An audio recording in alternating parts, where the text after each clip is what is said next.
4 పథకాలు, లక్షల్లో దరఖాస్తులు, కొన్ని సభలు, కొన్ని రభసలు.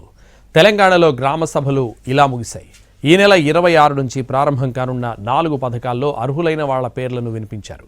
లబ్ధిదారుల ఎంపిక పారదర్శకంగా ఉంటుందని అధికారులు స్పష్టం చేశారు.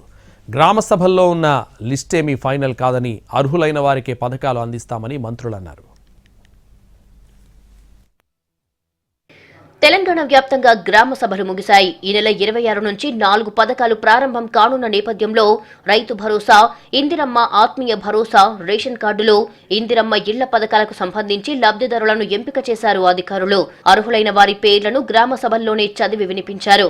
ఏమైనా అభ్యంతరాలు ఉంటే స్వీకరించారు. గ్రామ సభల్లో అధికారులతో పాటు ప్రజా ప్రతినిధులు పాల్గొన్నారు. ప్రభుత్వ పథకాలకు పారదర్శకంగా లబ్ధిదారుల ఎంపిక ఉంటుందని భరోసా ఇచ్చారు. అక్కడక్కడ స్వల్ప నిరసనల మధ్య ఉమ్మడి నల్గొండ జిల్లాలో గ్రామ సభలు ప్రశాంతంగా ముగిశాయి. చాలా చోట్ల అర్హులైన వాళ్లు తమ పేర్లు జాబితాలో ఎందుకు లేవని అధికారులను నిలదీశారు. దీంతో కొన్ని చోట్ల గ్రామ సభలు రసాబసాగా మారాయి. ఉమ్మడి మెదక్ జిల్లాలో 90% గ్రామాల్లో గ్రామ సభలు ప్రశాంతంగా జరిగాయి. 10% గ్రామాల్లో చిన్న చిన్న గొడవలు తలెత్తాయి.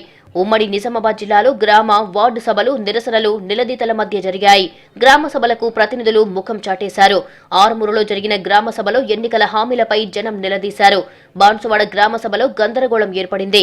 కొన్ని చోట్ల అధికారులు మాత్రమే ఇందిరమ్మ ఇళ్ల కమిటీలు స్థానిక లీడర్లతో కలిసి సభలు నిర్వహించారు. ఇళ్లు, రేషన్ కార్డుల కోసం దరఖాస్తులు వెల్లువెత్తాయి. కొందరు తమ పేరు లేదని నిరసనలు వ్యక్తం చేశారు. ఉమ్మడి వరంగల్ జిల్లాలో 1700కు పైగా గ్రామాల్లో గ్రామ సభలు జరిగాయి. లబ్ధిదారుల వివరాలు ప్రకటించారు. అర్హత కలిగిన వాళ్ల నుంచి అప్లికేషన్లు స్వీకరించారు. కొన్ని చోట్ల గ్రామ సభల్లో గొడవలు జరిగాయి. జిల్లాలోని 2-3 గ్రామాల్లో మినహాయించి అన్ని చోట్ల సవ్యంగానే జరిగాయి. గ్రామ సభల్లో కొందరు కావాలని ఆందోళన చేస్తున్నారని భట్టి విక్రమార్క ఆగ్రహం వ్యక్తం చేశారు.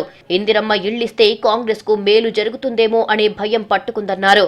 రాష్ట్రంలో ప్రతి పేదవాడికి ప్రభుత్వ పథకం అందుతుందన్నారు మంత్రి పొంగులేటి శ్రీనివాసరెడ్డి. గ్రామ సభల్లో కొన్ని పార్టీలు రాజకీయాలు చేయాలని చూస్తున్నాయని ఆయన ఆగ్రహం వ్యక్తం చేశారు.